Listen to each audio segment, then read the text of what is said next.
Hello everyone and welcome to episode 8 of Pod 'em Up, and Merry Christmas. Merry Christmas, Tibbs. Merry Christmas, Ollie. It's Christmas. It is Christmas. It's and other similar holidays if you don't celebrate Christmas. Yeah. Because we're all different. We're all different in this lovely world of gaming. Yes. Are we not? Absolutely. Yes. Us in particular, I think we're. Yeah. So are you in the festive spirits? Yeah. I mean, yeah, it's all right. Yeah.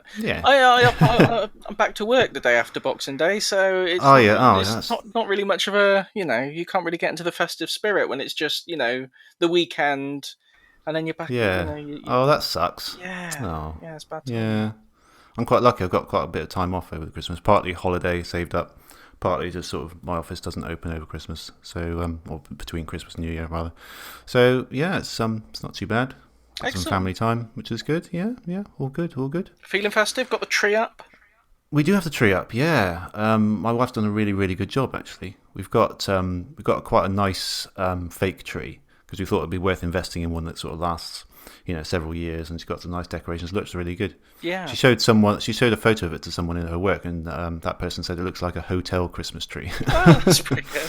Which is quite a good compliment, I think. Hotel Apparently, Christmas tree. Real trees are covered in spiders.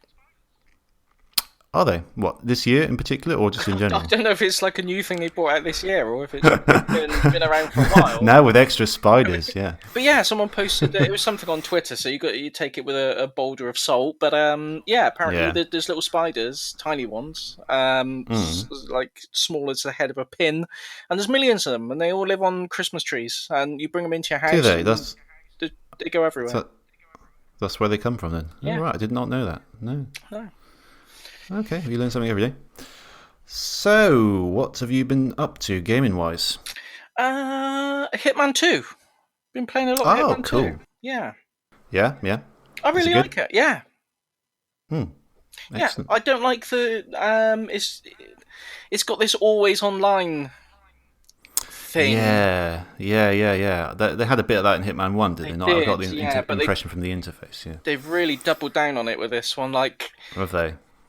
With Hitman 1, it was basically you're scoring. If you're you want to get the rankings, you get a score ranking based on how well you've done in the mission.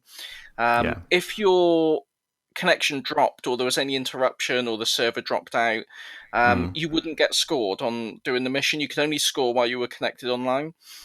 With this one, and I really don't remember this being the case in Hitman 1. I haven't gone back to check. The save games are actually separated. So if you start a game offline, you can't then continue it online, and vice versa. So if you start doing a mission online, and then later on your internet's down, or for whatever reason, you want to play it offline, you can't pick up that save and continue. You have to start again. So it's like the offline and online modes are completely separate. Yeah, it's really... That's really, really stupid, isn't it? It's really stupid. This obsession with online stuff, especially for just a single-player game, is just... It's unnecessary, isn't it? Really it just adds complication. Yeah, it really is. I mean, the game doesn't benefit anything from being online. I mean... No, that's what I don't understand. Why does it even need to be online? No, I know. It's... Yeah. But yeah, it's the one blight on an otherwise excellent game. It really is. Okay. It's very good. Very good game. Okay. And I've been playing a lot of Tetris Effect. Yeah. I was thinking that's... It really might be my game of the year, I have to be honest. It's a real surprise. Really? Yeah. Oh, okay. Wow. It's that good. Yeah. I've heard a lot of people say it's amazing. It really is. Yeah. It's considering it's Tetris, and I don't think I had super high expectations for it, but it's really surprised me how good it actually is. So that's been taking up the majority. So what is it about it that makes it so good? It's an odd thing to say for a Tetris game, but it's the atmosphere. Yeah. You wouldn't think a Tetris game could have an atmosphere, but the visuals that surround the playfield, and the music and the way it interacts, the music will change according to how well you're doing, and every time you drop a block, it will play. Like in Res, every time you fired a bullet or fired a projectile, it would make like a percussion sound, or like a little snare or something like that, and it would kind of so all your actions were integrating with the background music. Mm. It's got that kind of thing with the Tetris block. So every time you shift a block or drop it, it will play a little sample that all kind of melds with the music really organically. It's hard to explain. It's an experience. And especially if you play it in the VR, Yeah. um, it's incredibly immersive. It's a really a really good game. Mm. Yeah, I did play it very briefly when they had that demo out, and it was you could tell it was something special. Yeah. Yeah, yeah. Yeah. How about you? What's been taking up your gaming time? Well, I've got a little list. First of all, Chrono Trigger.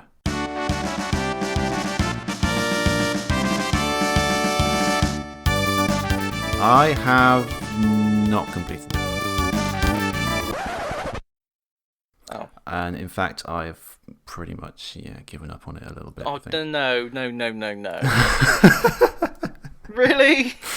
Yeah, a little bit. I mean, the thing is, it's taken me so long, and I've still got a little way to go, and I feel got kind of trapped in it because I don't really want to start anything new, and it just just became a little bit of a chore, to be honest. I like it; it's a good game. Don't get me wrong, but I don't know. I kind of got stuck on a boss, and I couldn't figure out how to do it, and I looked up sort of guides on how to do it, and I couldn't get them to work, and I'm like, I really just want to play something else. So I don't know. I might go back to it, but I probably won't. Fair dues. I know it's been a I'm bit of an not. epic saga on this podcast. If you're a new listener, I've been last few episodes I've been updating you all on my progress through Chrono Trigger. I was going to say I'm not going to pretend that's not the most anticlimactic end to your adventure with Chrono Trigger. But It is pretty anticlimactic, yeah, I know. It is a good the game. I just found it getting a little bit repetitive in the sense that it's kind of dungeon boss bit of story, dungeon boss bit of story. And I was kind of like, it's I've not. been, it is an RPG, I know, but I think I would have to say, and I know Chrono Trigger is really really popular, so I don't want to offend anyone, but I would say the characters and story didn't grip me anywhere near as much as Final Fantasy VII, which is the only other big RPG I've ever played. You can't So name drop Final Fantasy VII in the hope that it will excuse you from references. Oh, it's okay. It's okay, lads. I like Final Fantasy VII. It's yeah, fine. it works. It works. Yeah. Well, no, No, I I mean know. that's fair. I didn't take the decision lightly. I'll say that. I No, I wanted mean to continue with RPGs it. can be if especially sort of really long, sort of 40 plus, 70 plus hour games. If Yeah. you can't commit to them and you're taking gaps in between playing, they can become a bit of a chore rather Exactly. than That's right. I felt like I couldn't really take a gap because you can't really in an RPG no. because you just sort of lose where You you lose track are of really. the story and and what you've been Yeah. doing and Yeah. It's just. I mean, yeah. It's a shame. yeah, But I feel like I've got the most that I could out of it while still being entertained by it. Do you know what I mean? I didn't want yeah, it to drag out and to sort of ruin my experience with it. Really, I suppose. yeah. But yeah, it's a shame. Well, Anticlimactic. that's a shame. Yeah, it's just the time thing. Really, I just can't really commit to these long games anymore at the Yeah. moment. Anyway, so I think I'm sort of making this kind of a New Year's resolution is to stick mainly just to 10-hour or less games next year and just see Mm. how it goes from there. Really. So with that in mind, instead of Chrono Trigger this month, I've been playing Guacamelee on the PS4. Okay. Yeah, have you any experience with this game? I've got it on. I think it was like one of the Xbox Live Gold games, like years ago, and Okay, I've got it on Steam as well. That I got in a bundle, but I've never actually played it. it's really really good. It's a Metroidvania, sort of where you play as a Mexican wrestler, and it's kind of set in Mexico. And it's kind of got a sort of Day of the Dead kind of vibe. Really, really good controls. I mean, just sort of running and jumping around, they feel absolutely perfect. That's probably what I like most about the game. Actually, it just feels really fun to play, and you go around sort of beating up enemies, and the sort of the moves and the kind of combos and the fighting mechanics just feel really, really good. Hmm. So I'd recommend it just for that alone. But the level design is really good. Some really interesting ideas in there. So is it Um, kind of like what sort of beat 'em up Metroidvania, like clear a room of enemies, move on to the next, Sort or of, yeah. You've got interlinked kind of areas in the game. So you have to go through one area, and you have to go through a sequence. So there'll be a mix of platforming and then sort of, as you say, like a room where you beat up a load of guys. Um, and yeah, it's just kind of it's quite straightforward, really. It's not it's a perfect game for me at this time, really. It's just you don't I can go back into it and just sort of go right back into it. It's not that complicated. You won't have to keep remembering stuff. So yeah, nice and simple. I can just sort of sit there and you know beat up these guys to my heart's content. Really, and it's good. It's a good yeah. game, definitely. Oh, excellent. Yeah, Yeah, yeah, yeah. I'll yeah. definitely try it. Like I say, I've got it on. I got it on Steam. Definitely, I've got it on Steam. So yeah, I might give that a try. I'd If it's highly a recommend it. nice pick up and play one, then yeah. Yeah, I think so. Yeah, yeah, definitely. It's got quite a lot of sort of references to Metroid as well. In Metroid, they have these things called Chozo statues, I think they're called, where you get your power ups and stuff. And in this one, they look very similar, and they're called Chuzo statues. So it's kind of like has like a little Yeah, nod to little nods. Yeah. little nod to its source of inspiration, which is quite good. It's got quite a good sense of humor about it. So it's a good game. Other than that, not much really. I got Soul Calibur 6. I actually got the Steam version Okay. because I quite enjoyed because I had a demo of it briefly on PS4, the online mode. Yeah. And I'm not a PS Plus subscriber, but you could play it on that, and I quite enjoyed that. So I thought I'll get the Steam version if I can see it at a good price. And on Black Friday, the CD Keys website had it for like half the price, so I decided to take advantage of that. Oh, brilliant. Yeah. Haven't been playing a lot of it, but it's good. I like it. It's got like a sort of story mode and stuff, and quite sort of in depth kind of character creation stuff. It's good. Good game so Yeah. far. The character creation side of things seems to become a bit of a trademark of the Soul Calibur things Yeah, I think it's been of around late, for hasn't a it? couple Yeah. of iterations now. I think, isn't it? Yeah, Yeah. yeah. I mean, looking back, I mean, what like the original sort of Soul Blade, Soul Edge, Soul Calibur. Mm. The trademark thing of it was the weapons based fighting, and I think that it tends to have taken, in my mind at least, I think it's taken a backseat, and it's more like the character creation and the customizable side of things that seems to be more of its sort of unique selling point now. Yeah, I think so. There's not many other fighting games around that you can really customize much, is there? Not to the same degree, I don't think. No, No. no. It's quite interesting because you when you play online, you can play other people's custom characters as well. That's quite cool to sort of see some of the creations that people have come up with. It makes it Yeah. quite interesting because you don't feel like you're fighting the same characters over and over again. They have they borrow the same move sets from the core characters, but it's yeah, it makes it quite interesting. I was watching a YouTube video. I can't remember who it was. I think it might have been Super Bunny Hop, and they did a video detailing the actual history of the Soul Calibur timeline, like what actual historic events it was based on, and Oh things yeah, like yeah. that. It's well worth a watch. Very interesting. Okay, that's quite interesting. Yeah. Yeah, I think this one the story seems to be sort of the original Soul Calibur. It's kind of it's sort of setting the timeline back to that time.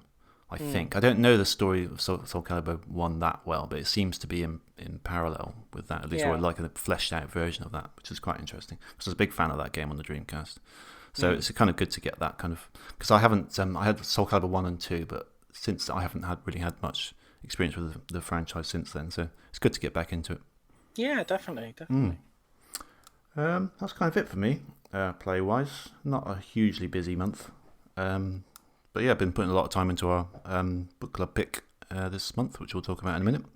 We will, yeah. I haven't put as much time into it as I would have liked, but Okay, I've put in enough to form an opinion. good. Okay, cool. Um, Is there anything you want to discuss before we go into that? uh, is there anything?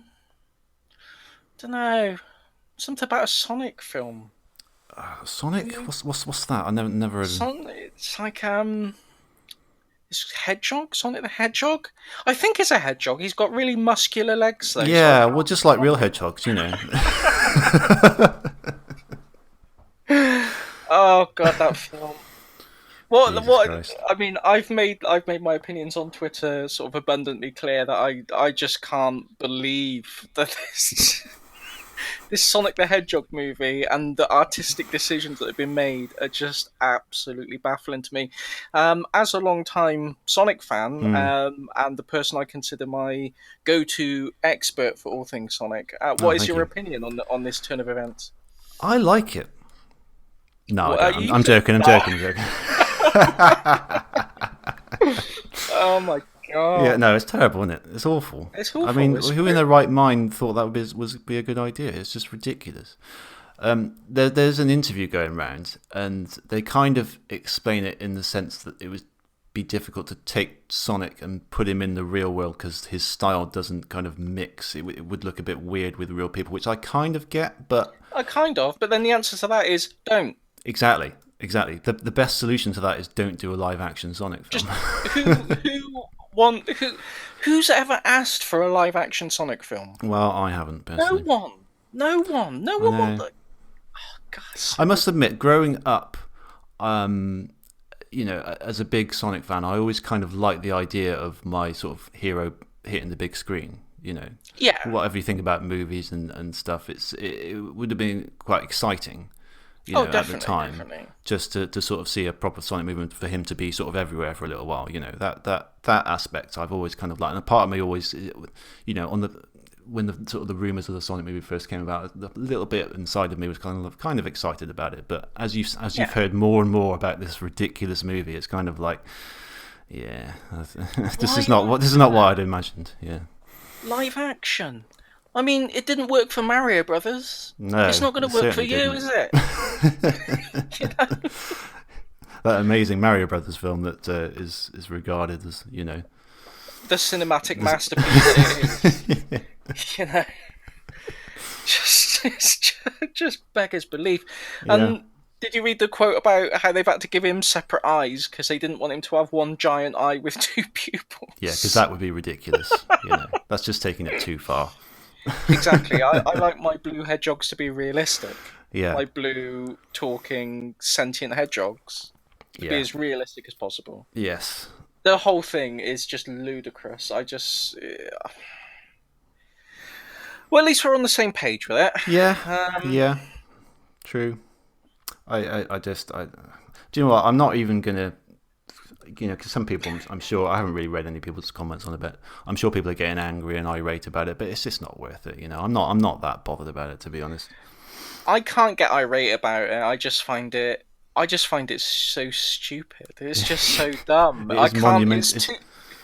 It's too dumb to get angry about. Do you It's think just there's any chance, with the amount of backlash there has been about this, that they would actually, considering that they've apparently only a couple of months into post production and Sonic is presumably entirely post production, do you think there's any chance that they will scrap this version and just go with something more absolutely akin? not. Did you see they basically doubled down on it again with the Paramount uploaded a thing to their I think it was their Facebook or Instagram or something like that, of Sonic's muscular legs, Yeah, I did and see this. Yeah, holding up a sign saying, "Can't a guy work out?" Or something like yeah, that. It's like- I did see that.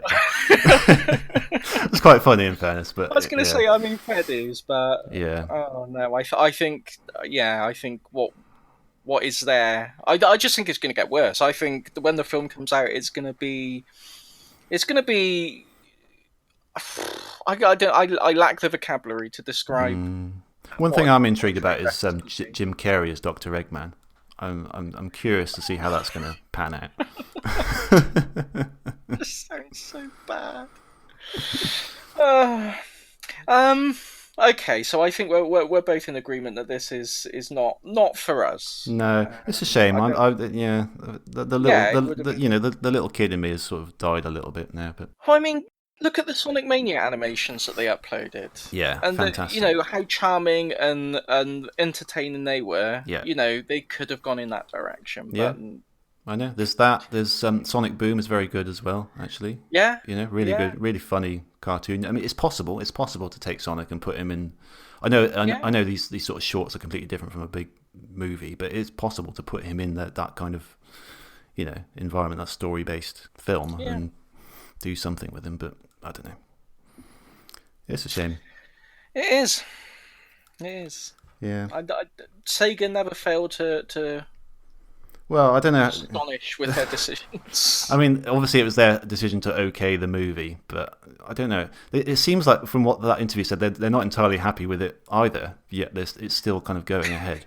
They said something like, "Yeah, Sega weren't completely bowled over by," or something like that. What's going on?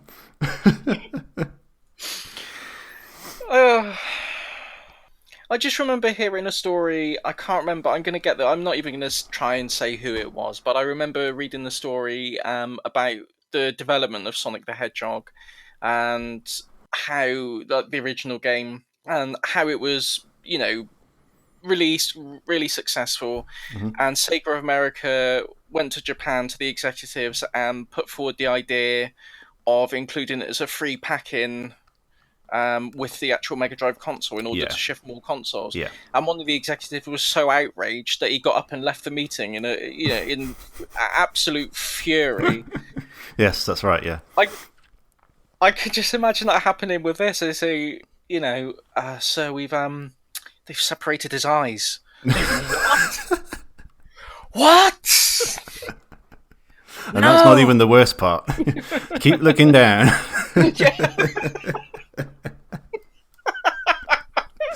I could just imagine someone looking at it on like a 56k modem and like the top loads, and it's like, those eyes are a bit weird, and hang on, what? Whoa, Jesus Christ, what the hell have they done? Just gradually loading the image step by step. Yeah, I know. By the way, if you happen to have not seen this, there's two images, aren't there? There's one which is like a sort of a shadowy outline of him. You can kind of make out his general body shape, and there's another one where he's sort of it's just a shot of his legs basically sitting on top of Golden Gate Bridge in San Francisco. Yeah, and there's the one with him on kicking back on the car with. Is that real? Is that the real? Yeah, that's real. So that's what he looks like. Yeah. He looks like a big cuddly teddy bear, doesn't he? In that one? He does look a bit like that. He looks really out of proportion. Apparently, that was an old model, though. Apparently, there's a lot of speculation that his model would have been updated a lot since then. That was kind of like a place. Yeah, I did think that wasn't kind of in line with the outlined one, so I wasn't sure. No, because he had fairly normal legs in that one. Yes, that's right. Yeah, but he's got like regular red trainers on, hasn't he? Yeah. And he's got blue arms and legs. I mean, didn't that cause a lot of furore in the community when Sonic Boom came out? Oh yeah, people don't like the blue arms. No, stay away from the blue arms. They really didn't like the blue arms. It's because it's always been whenever you've seen a picture of Sonic with blue arms, it's usually someone who's got the colouring wrong. Like someone's done like a crappy kind of licensed picture of Sonic, and they haven't bothered to check that he's got yellow arms. I think that's what most people associate it with, Yeah, I think people have been so astonished by the legs that they haven't really stopped to think about the colouring of the arms yet. So we've still got that. Yeah, once they get over the legs, we'll move on to the arms, and then just generally other body parts, and just yeah. Right. Anyway. Okay, so let's move on from Sonic. Yeah, actually, I'm going to stay with Sonic for 1 second, if you don't mind. Have you seen this Sonic Humble Bundle kicking around? Yes. Yeah, it's quite good actually. It's not bad. Yeah, I've got a list here, and I'm going to tell you why I'm mentioning this in a second. So Sonic Adventure, Sonic Adventure 2, Sonic CD, Sonic and Sega All Stars Racing, Sonic Racing Transform, Sonic 4 Episode 1 and 2, Sonic Lost World, Sonic Mania, and Sonic Forces. Hi, sorry, Ollie here, just in the editing suite. There's also Sonic Generations in the bundle as well. I actually picked this up because although I own almost all of these on Steam already from a previous bundle, I didn't have Lost World, Mania, and Forces. Mm-hmm. And Forces is actually the only ones I don't own at all. But I thought it was like £11 or something, and I thought it'd be worth picking up just for the modding alone, because the mods, the Sonic Generations has Sonic really Generations, good mods. the realistic Hedgehog mod on Sonic Generations is brilliant. I haven't seen that one actually. That sounds amazing. Sounds as good as a Sonic movie. But they've like imported all the Sonic Unleashed levels in and stuff like that, and I think there's a lot of good Mania ones around as well. So I thought I'd pick that up. But the reason I say this is, all of the other games from this bundle are up for grabs. Excellent. if you want any of them, you're more than welcome to. But I thought what we could do is any others that are left over, we could give to our listeners, who are our sort of devoted podcast listeners. And what I will do is I'll say a key word in a minute, and if you can tweet us or email us back that key word, you are welcome to one of these games. What do you think about that? I think that's a brilliant idea. Yeah. The only thing we need to do is find a key word. Okay. Do you have one in mind? I don't actually, no. Okay. I thought something might come up from this point in the podcast. So we could go with we're basically doing this on the fly then. We're doing this on the fly, yeah. So it's kind of an idea I had very last minute, to be honest. I don't know, some muscular legs or something like that. Do you know what I mean? Muscular legs. Okay. Should we go with muscular legs? Muscular legs. So the next time you hear muscular legs in the podcast, then you tweet us. So you tweet us with a time code of when it is, or? Oh, we could do that. What I was just going to say is all they have to do is tweet us back muscular legs, because at this point they're already listening to the podcast, so they can just tweet us. But I mean, when we were discussing Sonic earlier, I mean, the normal reaction for someone listening to that would be to immediately exclaim "muscular legs" as soon as we discussed it. So they might be saying that before they even heard there was a competition. Do you know what I mean? Okay. We got to make this fair for everyone. We can't just have someone, Okay. just jumping in early. I didn't want to put people off too much that they have to sort of find an exact time. That's the only thing I would say about that. I don't know. Okay, let's go. Let's not do muscular legs. Let's do. I like muscular legs. Okay, all right, fine. Let's do muscular legs. All you have to do is just tweet us or email us back muscular legs. Yeah. And you will get. Well, you have your choice of Sonic Adventures, Sonic Adventure 2, Sonic CD, Sonic and Sega All-Stars Racing, Sonic and All-Stars Racing Transform, Sonic 4 Episode 1 and Episode 2. And Sonic Generations as well. And I also realised later on that I forgot to tell you our email address and our Twitter account. So that's podemup@gmail.com, and our Twitter is @podemup. Please send us your muscular legs. Thank you. So you can have any one of those, one per person. First come, first serve, one per person. And yeah, does that sound good? That sounds amazing. Yeah, and then we can publicise it and maybe get a few more listeners, because we'd really like more listeners. If that doesn't draw the crowds, I don't know. Well, exactly. Yeah, put aside your sort of concerns about the Sonic movie and enjoy, a decent Sonic game. If muscular legs is a good enough marketing, gambit for Sega, it's good enough for us. It's good enough for us. It works for us. Absolutely. Okay. All right. Well, what's next on the schedule? Next. Well, I mean, we've got two things to do this episode, actually. And we haven't mentioned this. This is a bumper episode. This is we're going to talk about Diddy Kong Racing in a minute, which is our book club pick of the month. But we're also going to do the Podemup Awards, the first annual Podemup Awards, in which we pick a favourite game from the year that we've looked at. What are they called again? The first annual Podemup Awards. That was good. Oh no! Stop! Oh god. Okay. God. Okay. We're experimenting with some new software here. Yeah. Seamless. Okay. Cool. Back in a tick.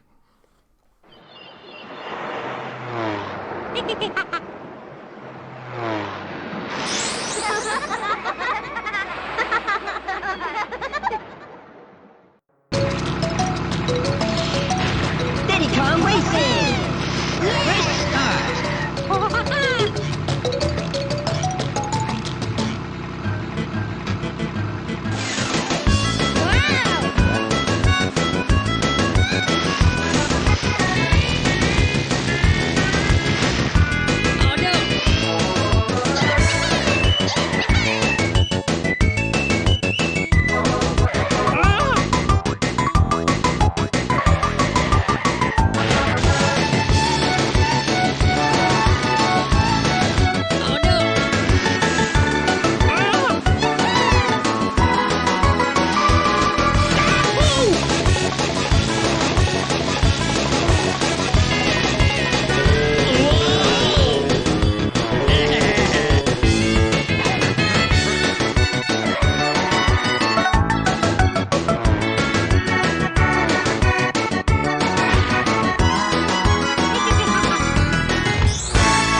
Welcome back. You were just listening to the title music of our book club pick, Diddy Kong Racing.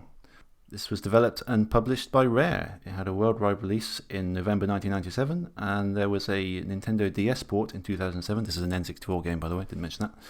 And a typical price is fairly cheap. It's around sort of £10 to £20, either the cartridge or the box version. Surprised me. Surprises you? I thought it'd be more expensive than that. Yeah. Yeah, I did as well, actually. I think it was quite a well publicised sort of game. You know, got around a bit. Yeah. It's a kart racer. The kart racer starring Diddy Kong. Yeah, and it's I've got a lot of history with this game actually. It actually sold me on buying an N64. I went round my friend's house, and he got an N64 and he got this game, and I ended up playing it quite a lot. And I don't know what it is about it. It's something about it just drew me in. It's just a lot of fun, and I really liked it. And yeah, I just got the console and the game myself because I liked it that much. That feels a bit rubbish, to be honest. No, I didn't. I was just getting my revenge for the medieval. I thought you might. Yeah. I thought this was coming. Yeah, no. I feel it's really good. Is it? Oh, good. I wasn't sure which way you were going to go. I thought. No, I really enjoyed it. Oh, good. I'm really glad. Yeah, so it's a kart racer. It features cars, it features planes and hovercrafts. It stars Diddy Kong with a load of new characters and Conker and Banjo. Their first appearances in the games, and then a load of other new characters as well that only appeared in this game. The story's pretty wafer thin. A giant wizard pig has come down from space to cause chaos. As they do, and you must defeat him by challenging him and his henchmen to some races and race your other friends as well for no real reason. Doesn't really need much of a story, to be fair. It doesn't need a story. No. It doesn't need a story. No. I haven't structured this very well. What should we start with? It's got an adventure mode, hasn't it? Yeah, I was going to say that I think the key thing that sort of differentiated it for me from other sort of kart races was the fact that there is a sort of story, adventure mode, something a bit more to get your teeth into in single player rather than just selecting a track and going through a sequence of tracks. I mean, there's something a bit more to it, and a bit, just makes a single player mode a little bit more compelling than just racing against bots all the time. That's what you're doing, but you know what I mean? It gives it a bit more structure. Definitely. I mean, it's invariably compared to Mario Kart 64 because it was sort of released around the same time. It was.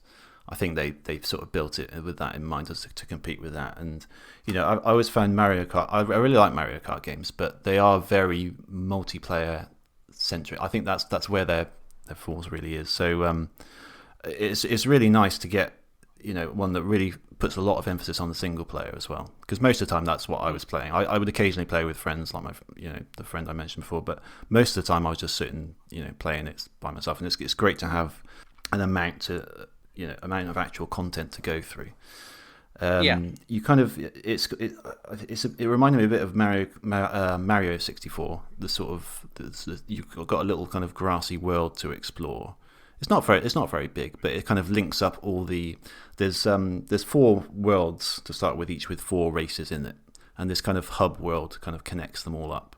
And they're kind of gated by these balloons that you have to collect. There's a few lying around the adventure world, but generally you get them from the completing the races and completing the challenges and stuff. And the more you get, the more you unlock, and you kind of progress through the game that way. There's so you start off in the dinosaur world. Fairly basic kind of dinosaurs walking around. And yeah, pretty standard stuff. Moves on to a snowy world, a kind of a tropical world, and a kind of sort of medieval kind of castle kind of world. How far did you get in this out of interest? I think I did the first 2. What was Bluey was the last boss I did, I think. Oh, the sort of walrus chap. Yeah. Oh, okay, all right. I think that was the second. I think it was the second world. Yeah. Okay. So I got about 8 or 9 tracks, I think. I okay, fair enough. Yeah, that'll give you a sense of certainly the game. I mean, it doesn't sort of change much from there, but it does sort of keep offering you some interesting challenges. Did you do the coin sort of versions of the races as well? Yeah. Yeah. So that basically you go into a world, you race the 4 sort of courses individually. At the end, you get a boss, and I like the bosses. I think that's quite a good addition as well. You have a one-on-one race with this sort of large animal who's kind of, I think he's been kind of hypnotized by Wizpig or something. He's like normally like friendly, but whatever. And you kind of have, and they cheat it. They sort of jump the gun to start with, don't they? Yes. And they kind of leave. They kind of, some of them leave sort of obstacles lying behind you as well. Some of the later ones. They're a bit cheap. They are a bit cheap, and they are quite difficult. So, yeah, they are. I like that. I like that aspect though. It's a good, to have a boss race was quite a good idea. I've always thought. But once you do that, you then have the other 4. You have to race the 4 tracks again, but this time there are 8 coins laid out across the track, and you have to not only come in first but collect all these 8 coins as well. I'd actually completely forgotten about this mode. I thought because I've played this. I know I've played the N64 version through all the way at least twice, and I think I played the DS port all the way through as well. But this was, that was 10 years ago, and the original was 20 years ago now. So it'd been a while. I have played it a little bits here and there since then, but this is the first time I ever really sat down and properly did the adventure mode. Yeah. So I'd completely forgotten about this coin race. So that was because I don't remember doing it. So that was quite a challenge for me. Normally I'm quite, I know all the courses really well, but having to grab the coin. They're not particularly well hidden. It's just because there are often multiple routes on these courses. Yeah. And you kind of have to. It's difficult to get all 8 of them in the first lap. Yeah. And then sometimes you have to sacrifice it a bit. You have to go a little bit out of your way, and then usually one of the competitors will sort of race past you. It took me a couple of goes sometimes, I must admit. Yeah, I'm more than a couple. Yeah. Yeah, like you say, it's not that they're hidden. It's just you've got to be quite adept at the track to really nail it. I think. Yeah, that's right. Yeah. So if you do all the races in that world, then you get to challenge the boss again for a harder race, and these are pretty difficult actually. They will take you a few goes. But then once you've done that, you've unlocked the world, and you do it for all 4 worlds, and then you unlock a boss against Wizpig, who is really tough. And then after that, you then have to go back and do all the trophy races, which are the Grand Prix, in each of the worlds. Once you get that, you go to the lighthouse, and that lighthouse turns into a spaceship, and it follows Wizpig up, who's left the planet, and you got an extra world called the Future Funland, which is the best. That's actually got the best tracks in the game. So there's 4 extra tracks at the end of the game, and then you got another final boss after that once you've done all the coins and everything.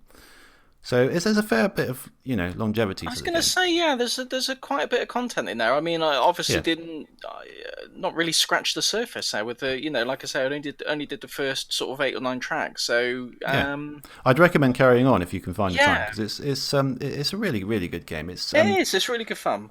Yeah, I mean, you've got we haven't really talked about the cars and hovercrafts and planes. I think this is a really good selling point for the game, because there's I guess Sonic Transformed is the only one. I'm going to say, I think when we talked about Sonic Transformed in a previous episode, we started talking about Diddy Kong there because of the similarities in the vehicles. Yeah, I think in that one the vehicle transforms, doesn't it? So you'll go to a particular point, and that will be an aerial area, and then you go to a car area. In this one, you're given one of those vehicles, and you race it throughout the whole race.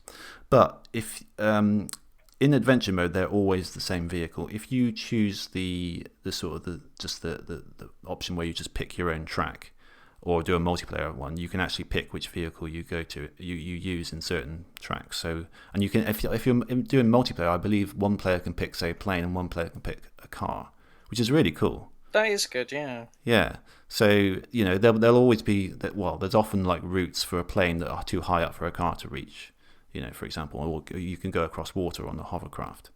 So there's a fair bit of depth to it. the tracks are somewhat simple, but there are these sort of multiple routes and interesting areas to the tracks that you'll only get by checking out the other vehicles. So I think they all handle quite well. How did you find the general handling of the It was good. It was good. I mean, I Mm. think I'm very used to the Mario Kart handling. Okay.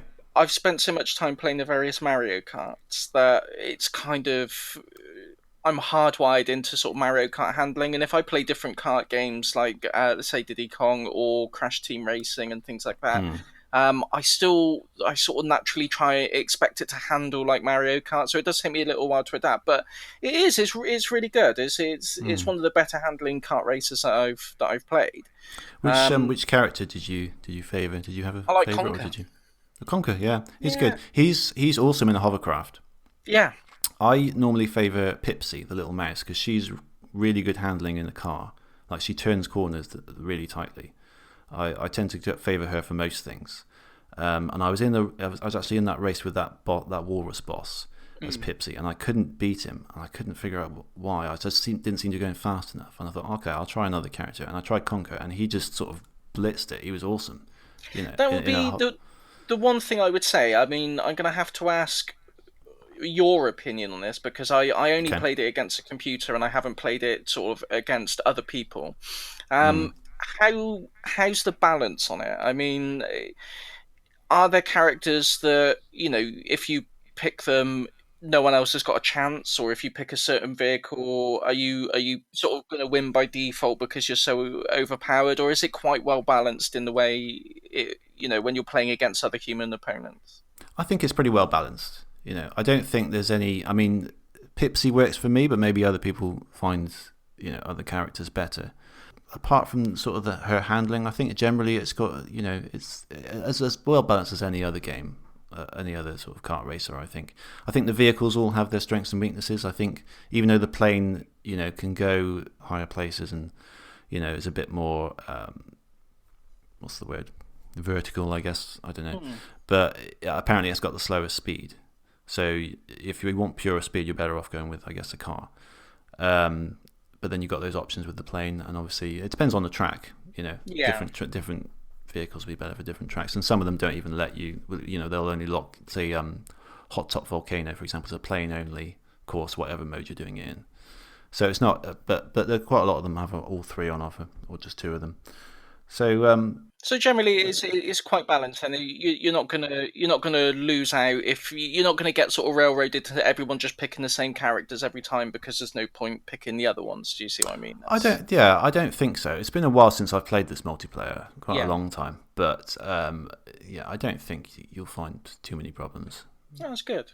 Yeah, yeah, it's very good. The music, I absolutely adore the music in this game.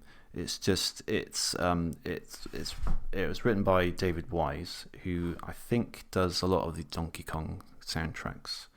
But this one is my favorite of his. It's so ridiculously catchy, Yeah, and yeah, it's one of my favorite game soundtracks I of all think time. I must the admit. rare soundtracks are always pretty top notch, though, aren't They're really really good. They got some great composers. they? Banjo Absolutely. Kazooie is another great Yeah, soundtrack. definitely. So yeah, I can't fault the soundtrack at all. Very very good. Yeah, I think Um, there's definitely going to be some good music in this episode. I think. oh yeah, absolutely. Um, just trying to see what else I've got written down. Is there anything else that struck you about the game while I Um, look? Not really. I mean, I think I was always sort of drawing parallels and sort of comparing and contrasting with Mario Kart. Hmm. And I think in terms of gameplay and handling, and I don't know how much of this is nostalgia. I think Mario Kart is still still peaks it to the post, pips it to the post, whatever the saying is. It Hmm. it heads it out slightly as being my favorite kart racer. I think. Okay. Um, but I was surprised how much I did because I did enjoy it. Good. Because Yeah. I guess I have played it before, but I've always considered it a bit of a just an also ran to Mario Kart. It's just another kart racer at the time. But it surprised me quite how much I did get into it, and how much of its own personality it's got. It's definitely not just a clone of Mario Kart. It's definitely got its own personality and its own ideas and its own thing going on. So yeah, I think there's two sides of the defense where people are going to be. It's superior to Mario Kart. I think a lot of people say that, and I think a lot of people will prefer Mario Kart. And I think I definitely prefer Mario Kart slightly, but yeah, I'm happy to have been proved wrong. That it's not just a clone. Yeah, it's interesting, the sort of the clone debate, because I'm trying to think how many kart racers like Mario Kart there were at the time. I don't think it had really sort of exploded like that, or was it just sort of started to explode? Because over the years there. Yeah, it was starting to. There were a few cropping up, and there were others that were kart racers. But I mean, there was a game called Scars, which was basically a kart racer, but without the character side of things. It was just like these buggy type things. There was Street Racer, Crash Team Racing. So it's not like there were thousands of them, but they were starting to. There were more and more of them cropping up. It was one of those things where Mario Kart had, it reached a level of popularity that a lot of people were going like, "Oh, we could do that." Yes, I think so. Especially with that second version, that was starting to when it became a series. I think. Yeah, you're right. A lot of people said we've got these mascots handy anyway. Let's make a kart racing game out of them. Yeah, exactly. And I think you have to put the effort in, like this game does. Yeah, you can't. You have to offer something a bit different. I think it's not enough. Even at that time, it wouldn't have been enough to just have a very generic kind of simple tracks with just cars, for example, and nothing, nothing more than that. Do you know what I mean? I think even then you had to sort of stand out like this game does and offers something that others don't. Are you more familiar with Crash Team Racing as well? Yes. Does that have an adventure mode? I have a feeling it does, doesn't it? Yes. Sort of similar. Yeah, it's kind of sort of it's similar sort of thing. Okay. They're just like it's similar. The handling, I don't really like. Again, I'm going to upset people, but I don't really like the handling in Crash Team Racing. That's the thing. Okay. I like the characters and I like the music and I like the whole setup of it, but I just didn't get on with the handling with it. I just kept banging into the walls. I haven't really played. I have played it a little bit, but I haven't played it enough to have a really have opinion about it. Yeah, but it's getting a remake as well, isn't it? I was going to say it's getting a remake, so it might be worth as put it on the list of something to cover in the future. Yeah, sure. I think I'll probably be picking it up because it looks quite good, and I like a good kart racer. So yeah. There's power ups. We haven't mentioned power ups. We haven't mentioned the power ups. Every good kart racer needs a power up system. This one's got quite a good system. It's balloons, different coloured balloons. So you've got red balloons are your sort of missiles, and green ones. Is it green ones? I think they're green ones. Are your sort of leave behind. Yeah, that's like your oil slicks and stuff like that. The good thing is you can upgrade them. So if you get 2 red balloons in a row, you get a homing missile, and if you get 3, then you get 10 regular missiles. Which I thought was a really kind of nice risk reward system. You can either sort of, if you've got just one regular one, you can either try and aim it, which I often try to do and usually fail. Try and line up your target straight ahead, or you can just hold out for that homing attack and then sort of use that instead.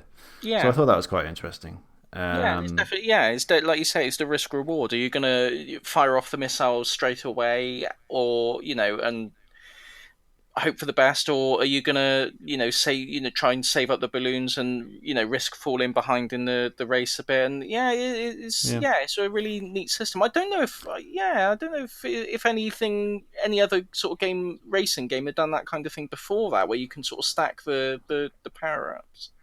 Not that I can think of, no. Yes, it's a good idea. You also get like boost ones, blue ones, and then there's sort of less useful ones, like there's a magnet and like a shield, which I never really use. Yeah. The other aspect is you have to avoid other balloons. If you're trying to build up, a stack of the red ones, for example, you then have to actively avoid the other balloons, because if you get them, then that will ruin your stack. So there's that aspect to it as well. So yeah, I like the power-ups. They're good. And the bananas. The bananas, yeah, they're a bit like the coins in I'm Mario going to say Kart. They they're give like you the coins in Mario Kart. The more you get, the sort of it increases your top speed and things like that. That's right. Yeah, that's true. Yeah. I just want to talk a little bit about the DS port. I had this. But I briefly played this as well via emulation just to see the difference. And there's a lot more differences than I remember. Actually, it's kind of a remake. That all the tracks are the same. Because it's by this point it's just Nintendo. They've lost Conker and Banjo because they're Rare owned. So they replaced them with a couple of Donkey Kong characters. But a lot of like the general menus are different. They've added a lot of sort of gimmicks to it. A lot of people don't rate it, to be honest, and I think the controls handled very differently as well from what I briefly played. So that was a bit of a weird one. But otherwise, that's the only port or the only re-release of this game there is. It's never been released digitally. I think possibly because of these tricky licensing issues, because the game kind of sits somewhere between Nintendo and Rare. Yeah, really, doesn't it? And because Rare is owned by Microsoft and... now, it's a difficult one because they can't. Again, licensing ruins everything, doesn't it? Really, it really does. Yeah, it's just another sort of nod for emulation, really, isn't it? You don't have you don't have to worry about these issues, But yeah, it's a shame. But as I say, despite that, the game is still relatively cheap. Which is surprising, actually, when you consider that. It is, because it is one of the sort of defining games of the N64, I think. So, the fact that you can still pick it up quite cheap. Usually, like the big name games that you associate with a console tend to attract the most money for, in most cases. Sometimes. So, I think it just depends how many of them they made. They obviously made quite a lot of them, I think. I mean, you think of GoldenEye, that's one of the biggest sellers, but because they made so many of them, I think GoldenEye is very cheap. Yeah. So it's a similar deal, really. But yeah, it does vary. It doesn't quite work for the SNES either, because the SNES, all sorts of SNES games, popular or unpopular, are quite often very expensive, aren't they? So it does vary from console to console, doesn't it? It does. Just trying to think of anything else to say, really. It's I mean, I love it. It's one of my certainly one of my favorite racing games, definitely. Playing it again, in full for the first time in a long time, it's lost none of its charm. Really hasn't. It's I love the characters. I love the sort of little sound effects that they make. The music, the track design, the colours, the the sort of the general environment graphics. It's just it's just a really charming game. I'd recommend it to anyone. I really would. Yeah, I would as well. I really enjoyed playing it again. Good. Like I say, I've only played it in fits and starts before, so to actually sit down and give it a bit of time, I'm quite happy to give it a full recommendation. Excellent. The only other thing, because when in my notes I have a little section called Curios in which I mention sort of odd things. There's anyone who knows this game as well as I do will be familiar with the little laugh that occurs at the very, very beginning of the game when you boot it up. There's like a little child's laugh, and I've heard this fact before. I think I know what you're going to say. Yeah, if you play this game a lot, you will be able to recognize this laugh everywhere.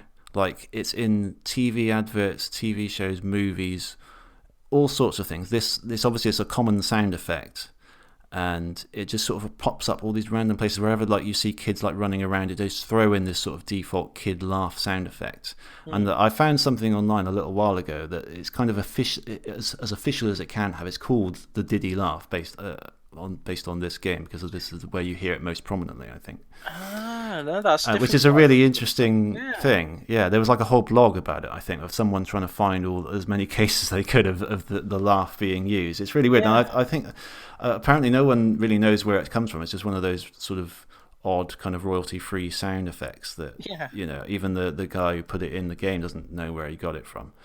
And it's just quite interesting. Really interesting, yeah. It's just one of those things. And whenever I hear it, whenever me and the wife are just sitting watching TV and I hear it, I go, "Oh, Diddy Kong."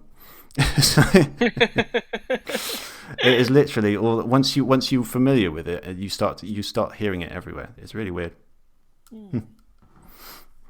Wow. So yeah, Okay, I think that's a resounding recommendation, I suppose. Yeah, absolutely. Well, Cool. I get to pick the game for the next show. Yeah. Do you want to do the awards first, or do you want to do that first? I don't know. Like I say, I think we're doing this on the fly a bit, aren't we? So We are a bit, yeah. Professionalism. Yeah. How do you want to proceed? I thought we could do the awards first, because then sort of leave that as like a little on coming up next time kind of nugget at the end. What do you think? Okay. Yeah. The nugget plan is fine with me.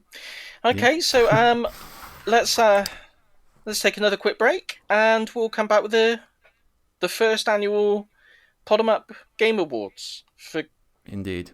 good games. For good bottom up gaming awards for general good games. For general good games. Yeah.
And we're back. We've just had a fairly funny discussion about just basic general directorial discussions. General well preparedness for this feature, really. But anyway, before we get into that feature, I've just realised I've forgotten to. We put out. I went on Twitter and asked a couple of people of comments about Diddy Kong, as we tend to do with these games. I've completely forgotten about that, so I'm going to read out these couple of comments before we go any further. So, from RetroAz at Timson72. My favourite thing is the hub world. It had a Mario 64 look and feel about it, but better because you could drive, fly, or hover your way around it. The power-ups were good, and how they got stronger if you picked up multiples. So similar sort of thing to what we were talking about. Yeah, definitely. Yeah. So thank you, RetroAz. And also Mr. 831. This person also played it for the first time almost alongside us, actually, just by coincidence. Really? So I thought that was interesting awesome. to get his opinion. Not inspired by us. It was just coincidence. Oh yeah, nothing to do with us. I don't think he was particularly aware of us, if at all. But yeah, because I looked to see people tweeting about Diddy Kong. A lot of them were because this was around the time that the Crash Team Racing game was announced. So it was interesting to see the comments about people saying, "Oh yeah, Mario Kart's better, Diddy Kong's better," just having a proper war about it, basically. Well, he's still welcome along for the ride. Yeah, absolutely. So I liked it overall. I think it's aged a lot better than Mario Kart 64 and put a nice twist on the kart racing genre by having a single-player adventure mode. The adventure mode did get a little repetitive at times, and the bosses could have been better, but solid overall! Exclamation mark. I think that's fair. That's fair. I think that's a very fair comment. Yeah. So thank you, RetroAz and Mr. 831. You will not be getting a prize because we don't give out prizes. Sorry. Anyway, moving on. Unless you happen to tweet us muscular legs. And you have to write it out as just like that, if you can. Once again, tweet or email us muscular legs. I don't think at the time we gave out our Twitter handle or our email, did we? We will at the end anyway, but... For the muscular legs. No, we didn't know, but I don't think we did. I mean, presumably, if you're listening to us, you found us somehow, and that we'll make sure our contact details are in the show notes anyway. So if you just check the show notes on your podcast app of choice. Yes, and we're going to do it at the end anyway. Yeah. Oh my goodness, right. We'll get better at this. Don't worry. Eventually. Anyway, with that all said and done, it's now time for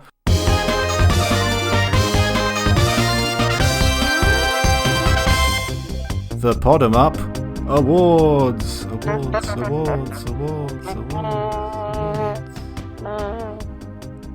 You didn't fancy doing that sound effect again, then? Oh! I thought I did it. I'd just do a trumpet with my voice. Here we go. Hang on. Yeah, no, it was. I mean, the trumpet of the voice was equally effective.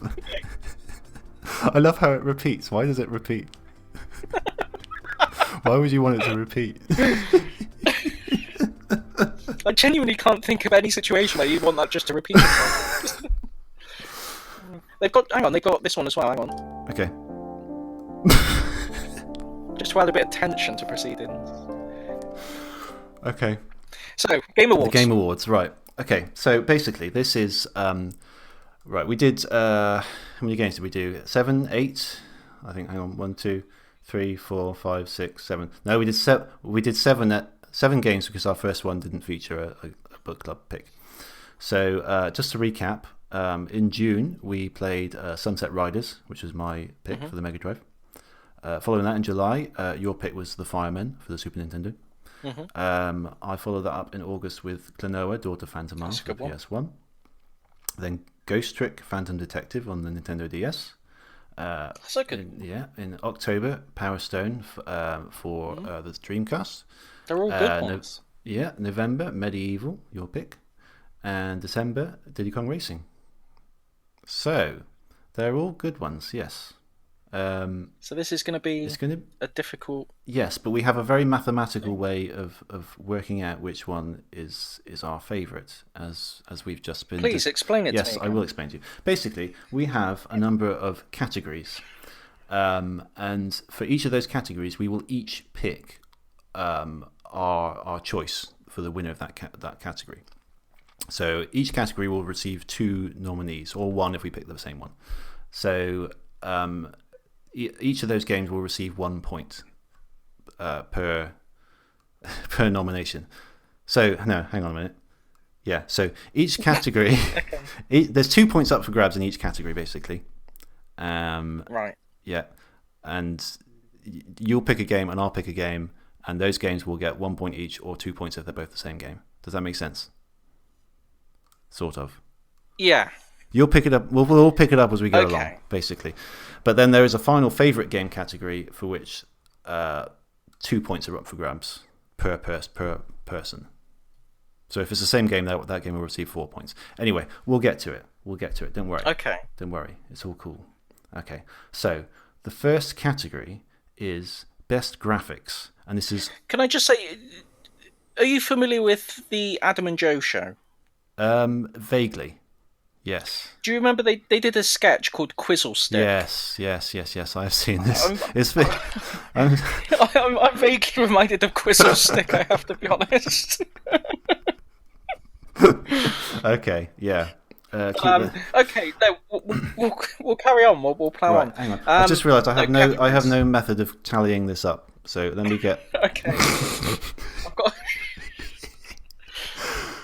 All right. Oh God. Hang on. Right, hang on. Notepad.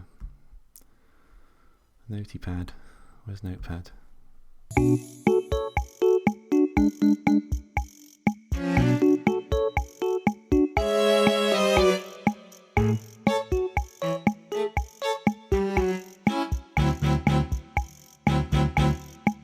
Right, how am I going to do this? I need to write these out, really, don't I? Oh shit. Okay.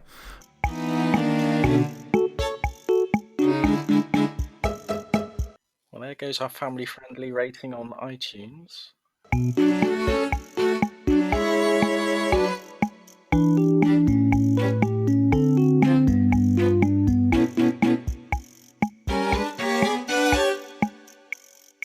So I have my list ready, and I'm going to tally them up as we go. Right, so first, are you ready? I'm ready, let's do it. Okay, right. So first category is Best Graphics, and this is... by the standards of the system that it's on. So not compared to each other, just whatever you think has the best graphic. What impressed you most for the system? So what is your pick for best graphics? my pick for best graphics is Ghost Trick Okay, awesome. because of Awesome the choice. animation, the incredible Yes. animation. Yeah, absolutely. That is a very, very good, very worthy pick. It would be my honourable mention because I'm going to go for Klonoa. Oh, okay. Because I think I really liked just what they did with the mix of sprites and Yeah. polygons. I think it was a nice sort of really colourful world. they they did they picked the best graphical style for the hardware limitations. I think they made the models quite nice and simple for like a simple kind of simple world. But the sprites were really nice and sort of detailed, but in keeping with the same style in a sense. So yeah, my pick for that is going to be Klonoa. Okay. So just to confirm, Klonoa gets 1 point and Ghost Trick gets 1 point as well. Okay, Excellent. simple. Okay, right, good. Next category is best music. For me, it can be none other than Diddy Kong Racing. As I said earlier, it's one of my favourite game soundtracks of all time. I can't really pick anything else. It's just so catchy. It's so memorable. It's so fun. There's so many tracks from this soundtrack that I really enjoy. So yeah, my pick for best music is Diddy Kong Racing. Okay. I'm gonna have to pick Ghost Trick again. Okay. Did have very good music, did Ghost Trick. I'm just thinking of all the games we've played, which games I will regularly listen to the soundtrack on away from the game. So just when I'm walking around, listening to music Okay. on my phone or whatever.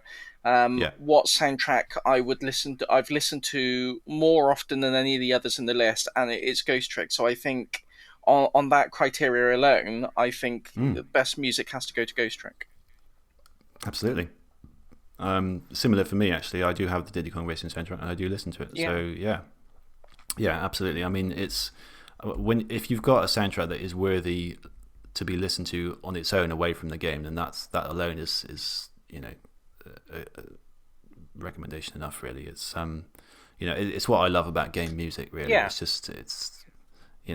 both of those are great choices. Really, Ghost Trick has a great soundtrack. I like how as we said at the episode at the time, each character has their own theme to sort of really tie it into the story scene. So yeah, great choice. Excellent. I would say other good choices in the list. Sunset Riders had a really good soundtrack. Sunset Riders, definitely, yeah. Yeah, I mean, I love the Mega Drive sound, and that one uses it really, really well. Some great sort of music you can really ride a horse to.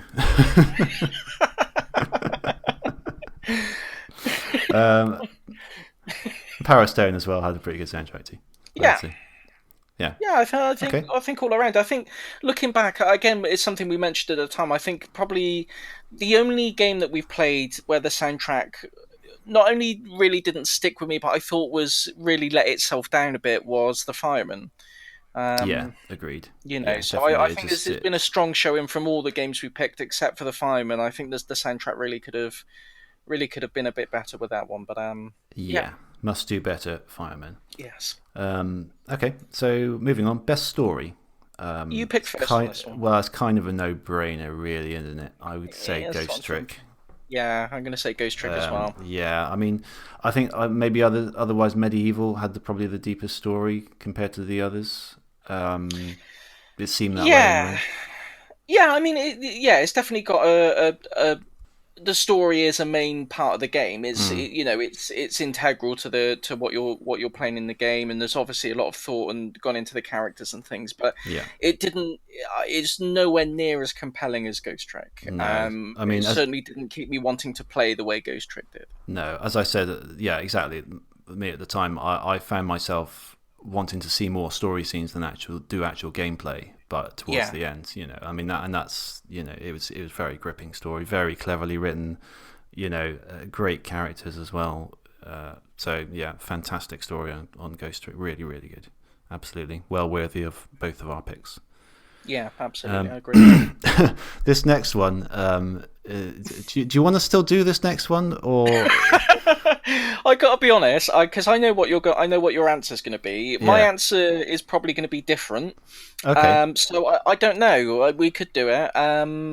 Let's just do it. Let's do it. It could skew the overall ratings, but yeah, let's do it. So you have created the category of best individual character. Best individual character. No, I can't think of why you would have done this or who you would pick, but please surprise us. Okay, it's Detective Cabanela from Ghost Trick.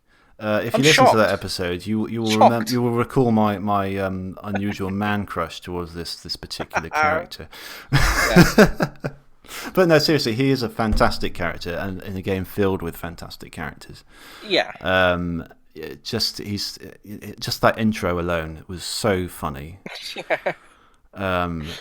He's a detective, but he's dressed like he's going to a disco. He's so cool. He's suave. He dances his way onto the crime scene. He's just incredibly likable. Yeah, definitely. And yeah, so best character, Detective Cabanela, which wins another point for Ghost Trick, obviously. Yeah.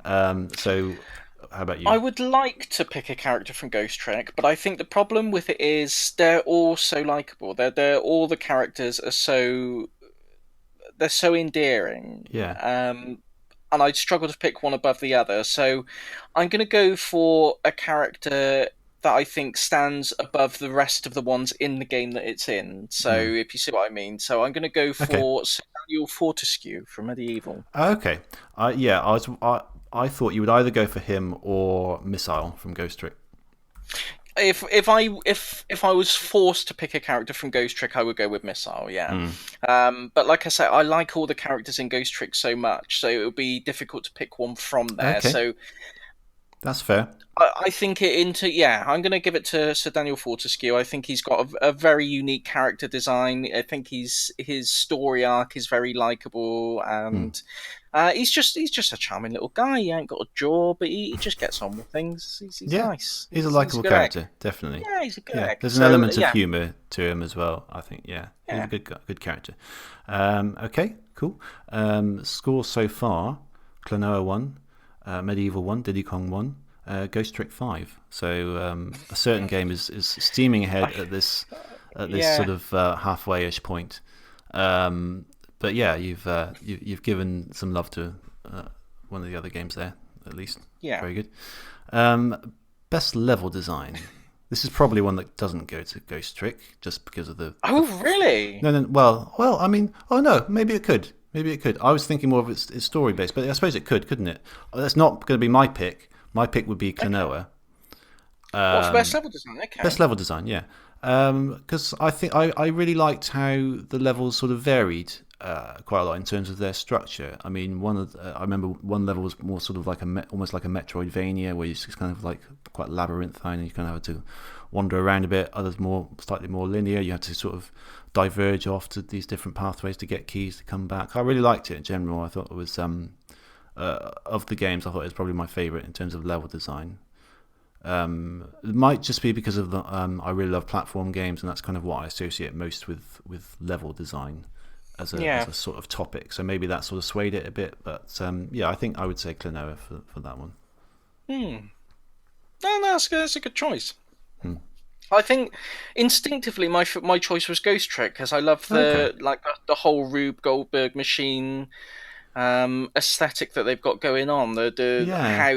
How intricately all the levels have been designed, and the way all the elements interact with each other. And if we're talking pure level design, I think that's what immediately jumped out to me. Okay. I really don't want to sound like I'm deliberately picking one of the games that I chose as my best of course in all the not. categories. No. But I think. So you're going with Ghost Trick? Okay. I'd be being dishonest if I said I thought it was anything but Ghost Trick. No, that's fair. To be honest, everything you said makes complete sense now. I don't know why I didn't think of Ghost Trick for level design. I think I was just so caught up with it being a story-based game that I kind of forgot how intricate and detailed those levels actually were. Yeah. And they are very, very well done. So I kind of didn't even think about that. When I was picking these categories, I was kind of trying to balance them out between the different types of games we had. Yeah, to give all the games like a fair shot at. Yeah, but I've inadvertently given another one to Ghost Trick there, really. I know. But, I promise it's not deliberate. It's just no. It's okay. Where it's going. It looked like it was going that way anyway. To be fair, so anyway, we'll carry on. There is definitely a winner steaming ahead here. The next category is this is the title that we don't like, but we can't think of a better title. and it kind of references to a previous podcast. This title is called Best Deep Game. I think this was in the Power Stone episode where we called it, not meaning to be insulting, we called it shallow in the sense that, it was a nice quick pick up and play game. Yeah, you don't have to get really bogged down in it. It's shallow probably wasn't the right word in the way that deep probably isn't the right word, but hopefully people understand, what we mean when we say. Yes, absolutely. One's more of an arcadey kind of experience. The other one is a kind of much longer sort of involved experience that you will play. You'll play all the way through, and then you probably won't pick it up again for a number of years, if ever. But an arcade one you can sort of keep coming back to, and it's still kind of fun, basically. Yeah. But this one is for the best sort of long term kind of game. So what would be your pick here?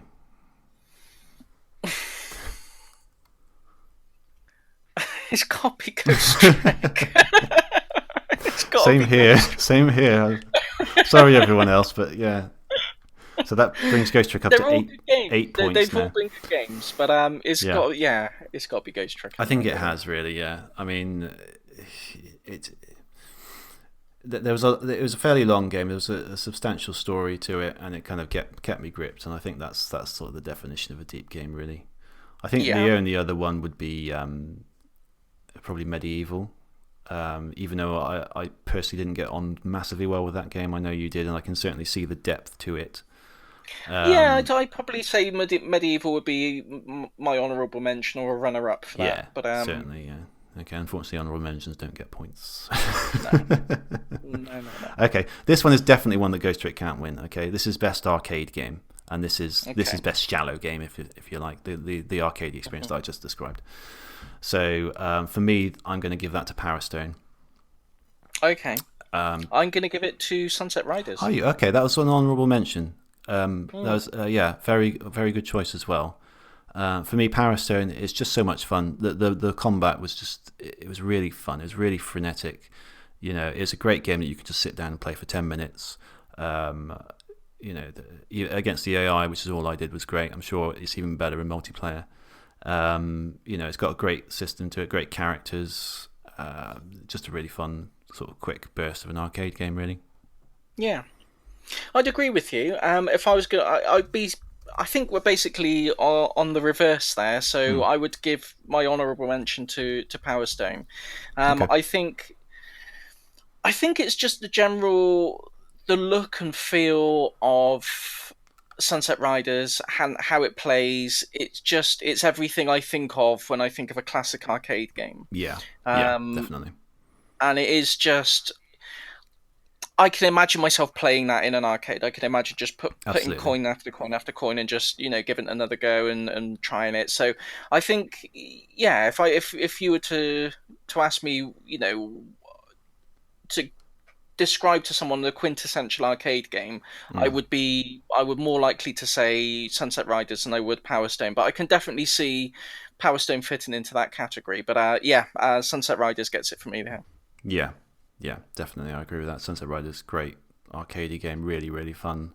One that I can definitely see myself playing again and again, certainly. Yeah, just coming back to it. Really good fun. So that leaves us with our final category, which is overall favourite game. And this one gets 2 points from each of us. Okay. So what will be your overall favourite game? Well, can I just ask a question with regard to the scores? Okay. Because we did ask we put the question out on Twitter for people to give us their picks as well. Yeah.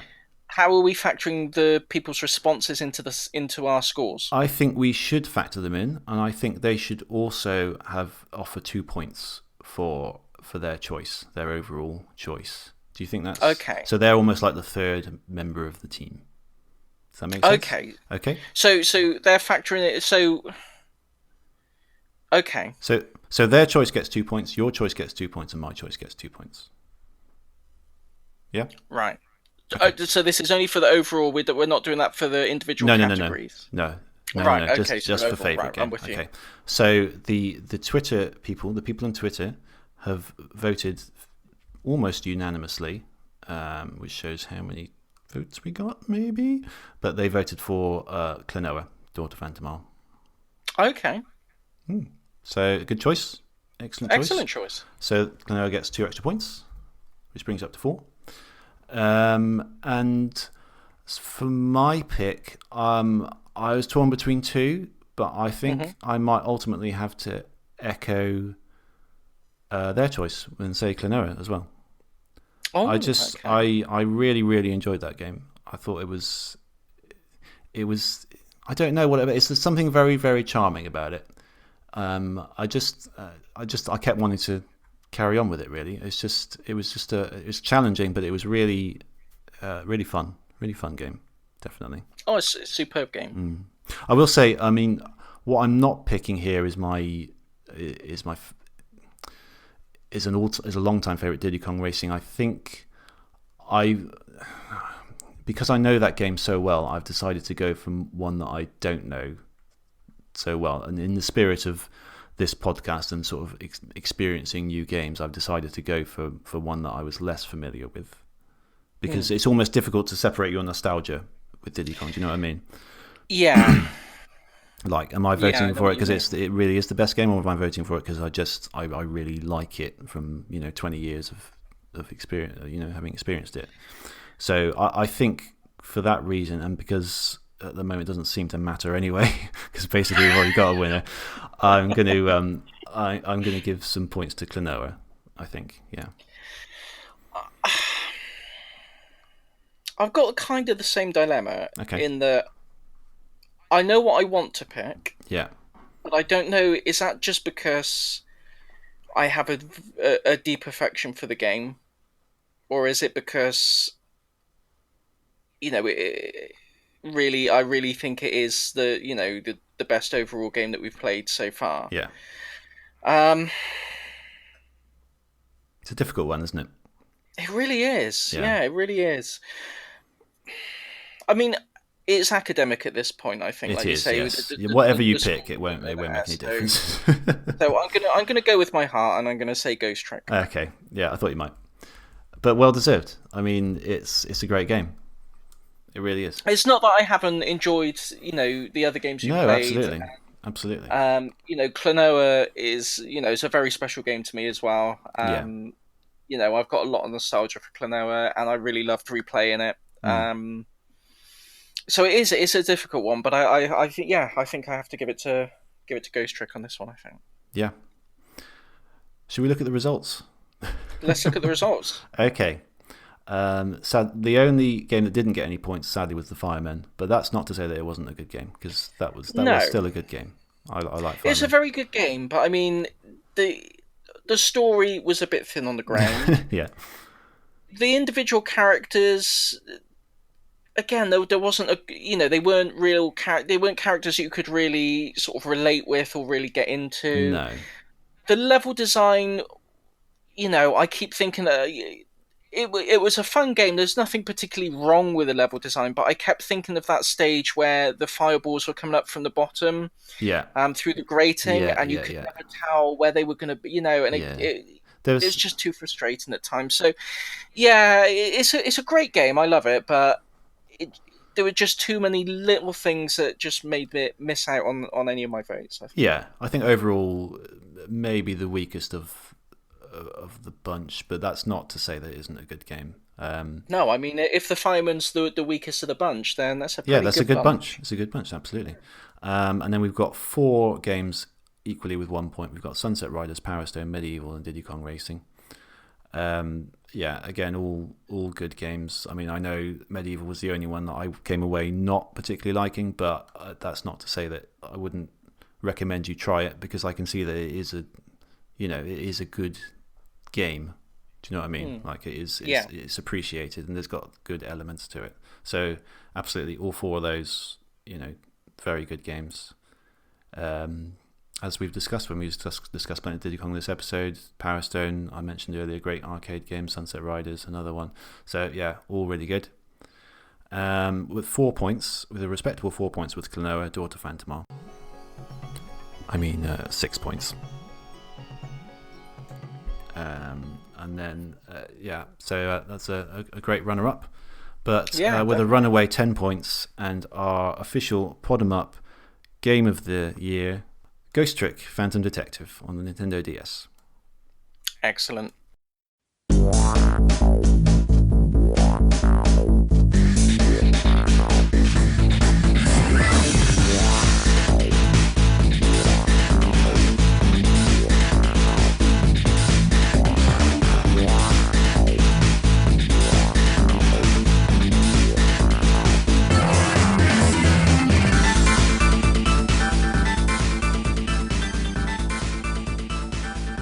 So yeah, Ghost Trick. Not surprised, really.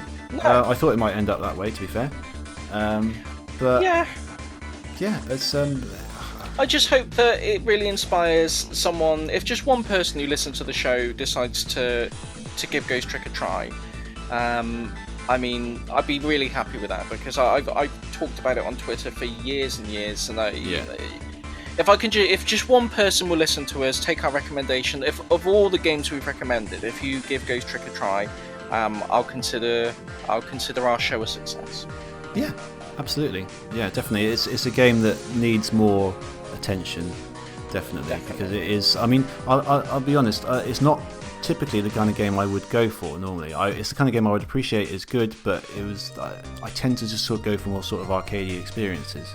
Especially these days, but I was blown away by how much I cared about the characters and how much I enjoyed the story. You know, how funny it was. The great animation that you mentioned earlier, great music, and great puzzles as well. And it's a really, really good game, absolutely. And this comes from someone who doesn't typically play those kind of games as well. So. And it certainly made me rethink the genre, I guess, really. And I think that's one of the objectives I think we both had of the podcast would be to sort of experience games and things that we might not have tried or might be aware of but never really gave a full chance, and just try and to find new things to play and new things to enjoy. So I think on all counts, I think it's a worthy winner.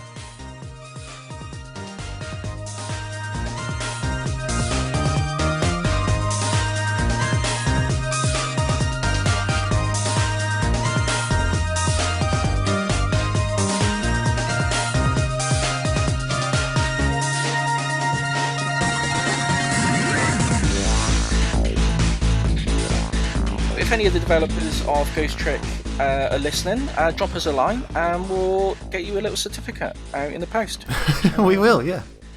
So we could do that. We could sort that out. That would be hilarious, wouldn't it? That's a great idea. That'd be amazing. I would love that. We'll prepare a certificate. We'll post it on Twitter, and just everyone, send it out to the devs, and let's get them. They've earned it. They need it. Yeah, it's only fair. Definitely, it's rightfully theirs. Definitely. Oh yeah, no, I'm going to do that. I'm going to make a little certificate. Absolutely. Yeah, excellent. Cool. Okay, great. Well, that kind of almost wraps up our business, apart from the matter of our next book club pick for January, the first one of 2019, and that's responsibilities with you, sir.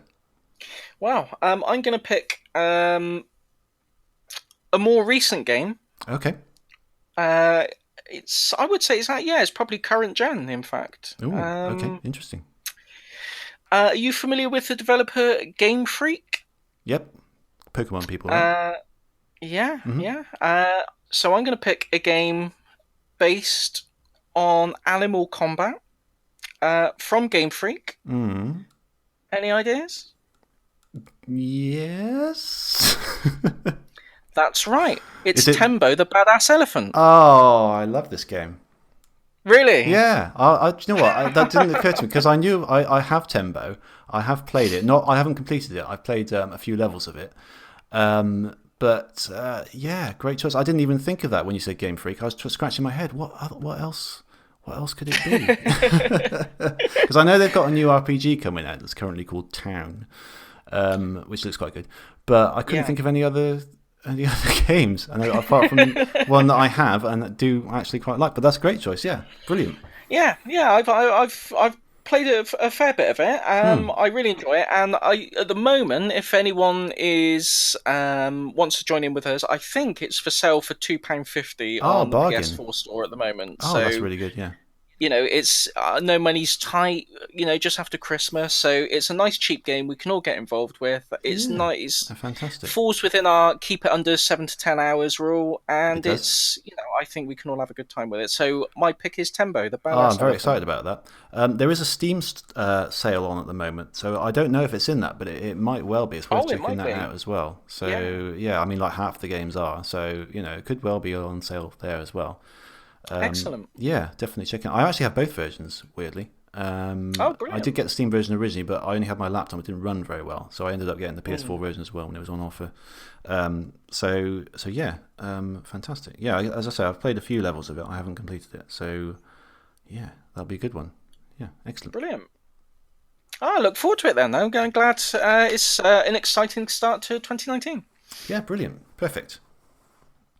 So, should we wrap things up there? It's been a very bumper episode this time, but I think you'll agree it's been an exciting first year for the podcast. I mean, it's absolutely, yes. That's the other thing to reflect on. I mean, we haven't done it the whole year. We only started in May, and I've really enjoyed it personally. I've really enjoyed it. Yeah. It's been really, really good.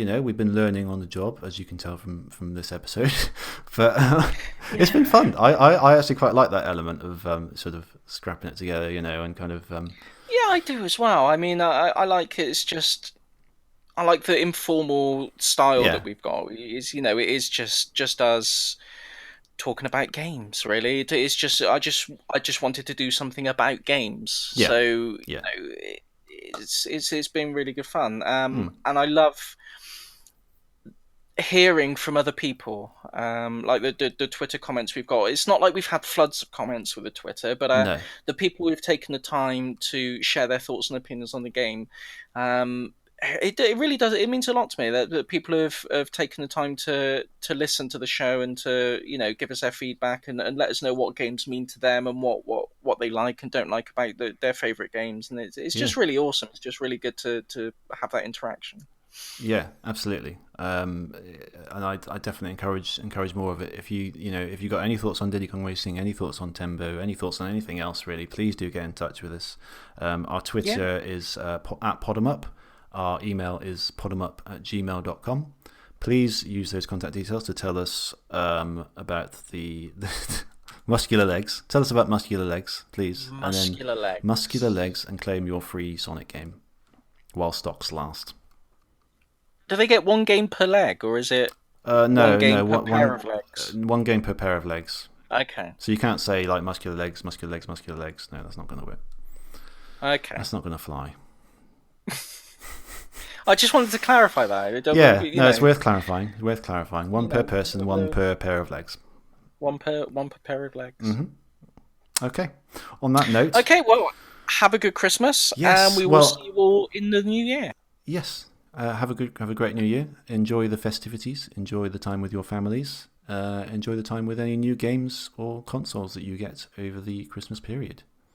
Exactly. Eat a cake. Why not? Eat a cake. Do you like Christmas cake? No. No, I don't either. No, I really don't. I was having this discussion earlier, and it's no. What a mess of a cake. It's rubbish, isn't it? Give me a Victoria sponge. Oh, me too. Fantastic. I'm all about the cake. Victoria sponge. Perhaps we should do a separate podcast about cakes. The cake of the month. Cake 'em up. Cake 'em up.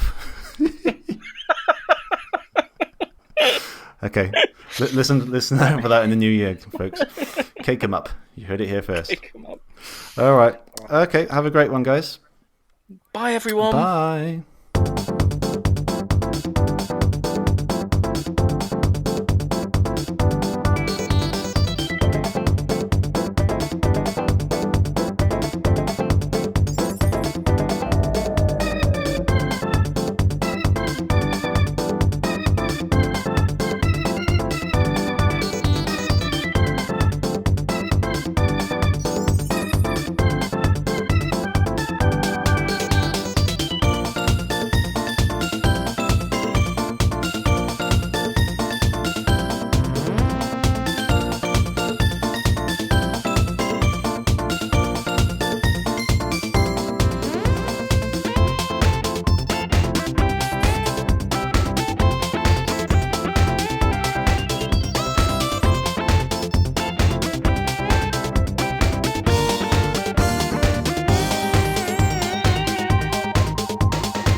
muscular legs.